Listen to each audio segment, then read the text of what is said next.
what parades the world. Over my dead body, over my dead body, over my dead body, over mine. They have all the money, we have the will, and I would rather be a match than a paper dollar bill. Yes, I would any day. Yes, I would.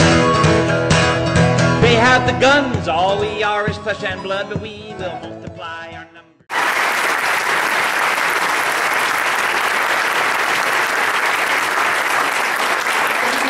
So much. It's really important to hear from the youth. We will have Megan Leslie to speak. Megan is the Member of Parliament for Halifax as well as the NDP Environment Critic. I think she's going to talk to us about the policy implications of Bill C-45.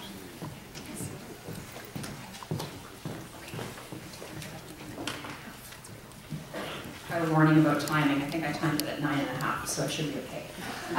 Thank you. I'm honored to be here. Thank you. Merci, Jalasi. Before I begin, I would like to acknowledge that we are in Jibuktuk, Halifax, historical Mi'kmaq territory. So I want to talk about what Bill C-45 is, what it's done, why has it triggered this movement, what are the laws and policies that are at play here. And I wonder if there is no marker. I was going to use the whiteboard. You have one. Thanks, Aaron. So I'll start with a big piece, sort of up high. In 2012, July 2012, thank you, Canada signed the UN Declaration on the Rights of Indigenous Peoples. So we have this UN Declaration.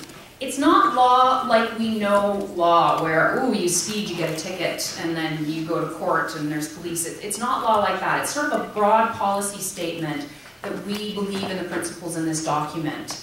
And the Declaration calls for free, prior, and informed consent, and it recognizes Indigenous peoples' inherent and prior rights to their lands and resources, and respects their legitimate authority to require that third parties, like the federal government, enter into an equal and respectful relationship with them based on the principle of informed consent. So that's sort of the background. This spring, the government, the Conservative government, introduced their budget for 2012. And a budget isn't a piece of legislation. It's a policy. It's saying, this is where we're going. This is how we're going to spend our money. This is what direction we're going to go into. So that came down in March of this year. That's 2012, right? Sorry, sometimes I get mixed up. So the budget actually came down, but in order to actually make that budget happen, to realize it or to implement it, you need budget implementation acts, at least one of them. So this spring of 2012, we had C-38, which is the first budget implementation act, the first piece of legislation to actually try and realize the budget. So this spring, we got the BIA, C-38. It was over 400 pages long, and it amended or rewrote over 70 bills.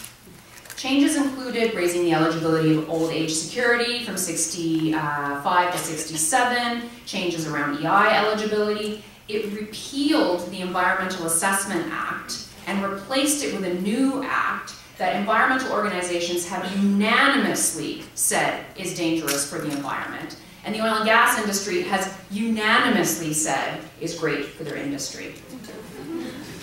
So then this fall, we see C-45. And the reason I'm talking about all of these bills in a row is I actually think we can't talk about C-45 separate from C-38 because they're both enacting this budget. So this is another Budget Implementation Act. C-45 was over 400 pages long, and it amended or repealed about 60 pieces of legislation. Changes were made to the Labour Code, to the Canada Grain Act, scientific research credits, all kinds of different things. So they are both part of the same budget. And the changes in this budget affect all of us, Aboriginal and non-Aboriginal, status and non-status, citizens or residents. But there are some specific changes in C-45 that have triggered a response in community and that have really fueled the Idle No More movement.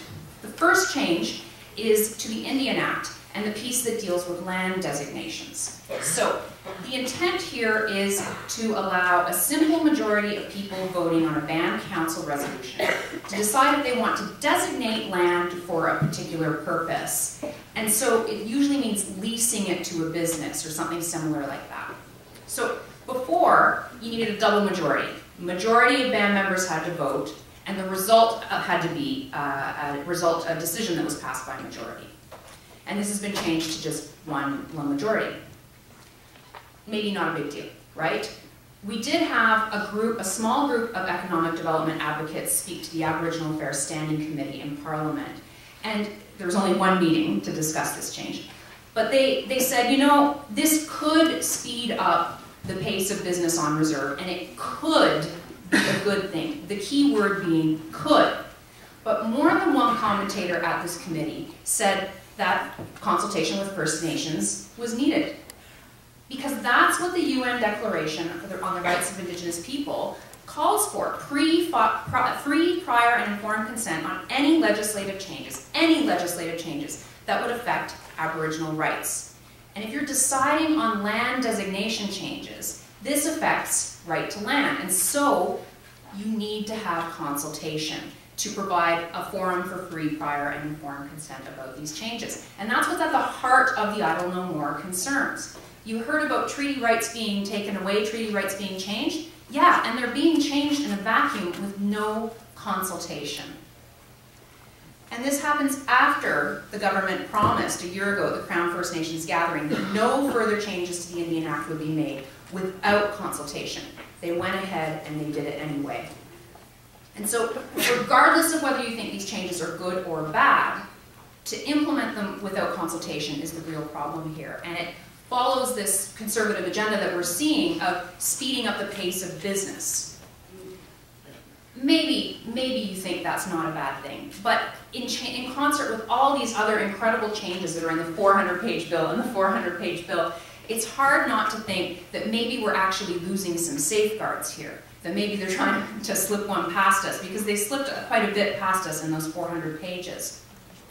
The second piece in C45 revolves around changes to the Navigable Waters Protections Act, now known as the Navigation Protection Act. The name of the act has changed. This is one of the oldest pieces of Canadian legislation. It was actually Sir John A. Macdonald that brought this legislation in. And if you think about it, navigation to our public waterways is significant to our Canadian heritage, especially First Nations, Inuit, and Métis. Think about our history. Forestry, fur trade, commerce, all connected by these waterways. And now shipping, fishing, the tourism industry, recreational uses of waterways, they all continue to be important to us as Aboriginal and non-Aboriginal Canadians. They're important to us both economically and culturally. The first change to the Navigable Waters Act actually came in C38 this spring. Previously, if you were going to engage in a work and it touched something federal, like a navigable water, that would trigger an environmental assessment. So we have these triggers. If you were going to engage in a work that would maybe impact migratory birds, it would trigger an environmental assessment. Those triggers are gone. They have been eliminated. The Navigable Waters Protection Act is no longer a trigger for an environmental assessment. Now there's a list. If you're on the list, you get an assessment, otherwise you're out. So exploratory drilling in the Gulf of St. Lawrence would not require a federal environmental assessment. So, yeah. So these changes were actually in C38, and they were to the Environmental Assessment Act, not to the Navigable Waters Protection Act. But they're related, and this was done without public consultation and without notice. Now, in C45, we have changes to the Navigable Waters Act, where the approval process for the construction of works, like dams or bridges on navigable waters, well, the Navigable Waters, it's called now the Navigation Protection Act, it no longer prohibits those works. It only prohibits those works on a list of waterways in this schedule: 3 oceans, 97 lakes, and 62 rivers. So that means more than 99% of all rivers and 99.7% of all Canadian lakes are unprotected from changes to navigation. So practically speaking, what does that mean? If somebody's going to build a dam, they don't have to notify the government that they're going to do it, that they're going to interfere with navigation. They don't need Minister of Transport's approval before building something that could impact navigation. And the Minister of Transport has no legislative authority to remove obstacles to navigation on unlisted waters, like sunken vessels or pipelines, or you can think of all the things that could possibly go wrong here. In Nova Scotia, we have one heritage river that's protected, the Shelburne. The Bredora Lakes are protected, and the ocean. No one's building a dam across it, but the ocean is protected, and that's it.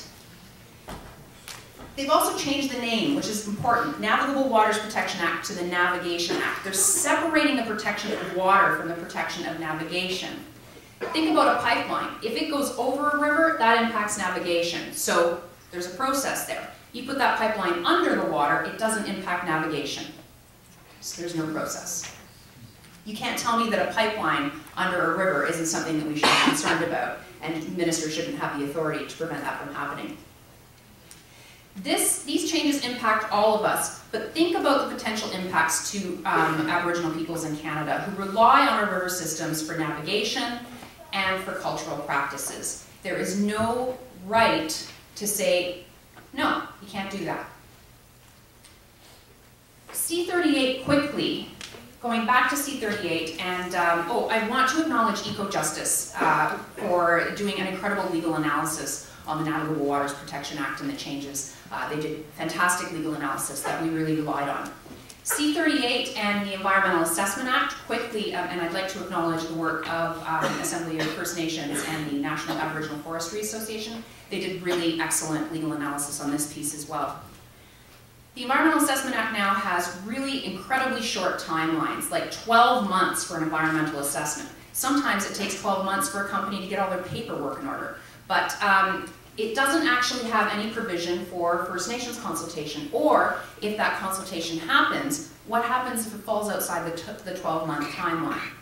So there are huge concerns around the timelines. There's no mention in the new Environmental Assessment Act of First Nations specific engagement, but just talks generally about public participation. And to facilitate public participation, the government has said they're going to set up an internet site. I don't know that that's going to meet our obligation for First Nations consultation. There are, and the National Energy Board Act, which comes under environmental assessment as well.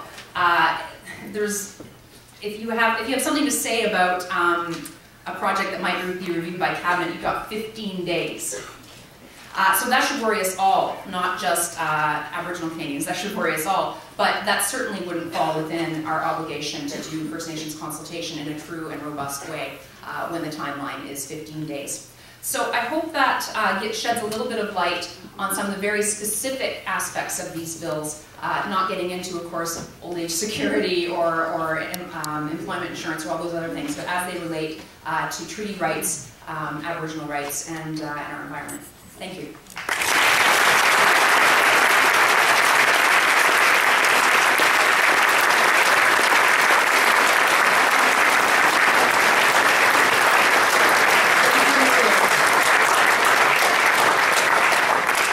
We will now invite Aaron Marker and Taylor. They have the guns, all we are is flesh and blood, but we will multiply our numbers and drown them in our flood. Yes, we will. Yes, we will. They say they will incorporate the world